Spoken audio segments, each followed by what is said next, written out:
I'll tell you a funny story. My father worked for the Brooklyn Navy Yard during World War II, and we lived in an apartment that the windows faced into an alleyway.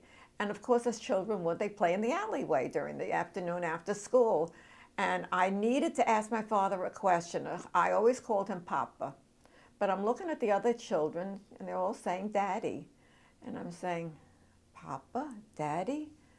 Okay, I'll try it. So I called out, Daddy, Daddy. Rennt wird nicht. I call out Daddy again. Rennt wird nicht. I finally said, Papa, was willst du? Oh, I knew right away then and there was never going to be a daddy in my vocabulary. It was wonderful.